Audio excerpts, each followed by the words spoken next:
The SNP have had their ups and downs in the last decade. In 2010, the Lib Dems beat them in Scotland.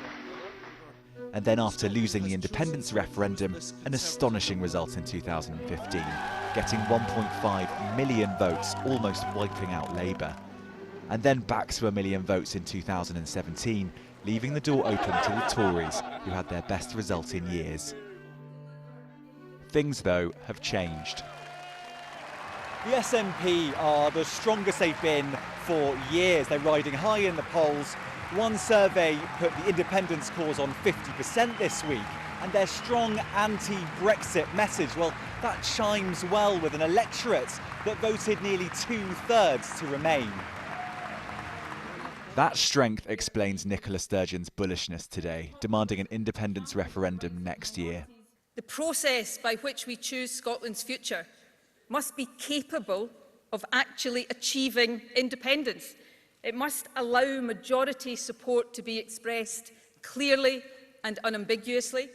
It must be legal, and it must have the recognition of the international community. And my call is that the referendum must happen next year, and we are getting ready. You can't help but notice that this conference is about two things: Scottish independence, of course, but almost equally Brexit. The quagmire that Parliament has got itself into in Westminster, the spectre of a no-deal Brexit, and the loss of Conservative star Ruth Davidson have all benefited the SNP. There's even talk that the Conservatives could once again face near annihilation in an upcoming election here.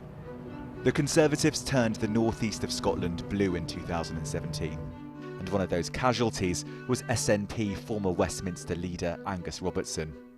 In the 2017 Westminster election, the Tories very effectively managed to mobilise, especially in Leave, or in areas where there was a higher than national average Leave vote in Scotland, at the same time as motivating unionist voters who definitely didn't want another Scottish independence referendum to turn out. And I think things have changed since then. I think the whole Brexit debacle has made even Leave voters in Scotland feel uncertain as to whether that's the right course of action.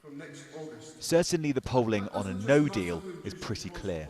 Well, it's been clear from the opinion polls throughout this year that support for independence in general has gone up. On average, the polls suggest it's about 49% now yes, 51% for no. In other words, frankly, too close to call. And if the polls then go on and ask people, well, how would you feel about independence and how might you vote if the UK were to leave the European Union without a deal, then about another 4 or 5 points gets added to that yes tally. And at the moment, at least hypothetically, in the wake of a no-deal Brexit, there would be a clear, still relatively narrow majority in favour of yes. In Aberdeen South, the Tories are already in campaign mode. And when it comes to Brexit, there's another issue that takes priority. Who thinks Brexit is more important than staying in the Union? And there's a real feeling in this association that unionist voters, whatever their views on Brexit, even a no deal, will ultimately vote for the strongest unionist party. I remember at the time it was a very emotional vote. A lot of people, the way they voted, it wasn't going to be changed. I don't think anything that happens with the European Union is going to change what people in Scotland think dramatically. Remaining as part of the United Kingdom, without a doubt. That overrides anything to do with Brexit. The Brexit and independence referendums in the last 5 years have created all sorts of new voters in Scotland. Remain unionists, for example, or nationalist leavers. It's become increasingly difficult to plot someone's party allegiance. But it looks very much like the current Brexit deadlock is only benefiting one party north of the border, the SNP.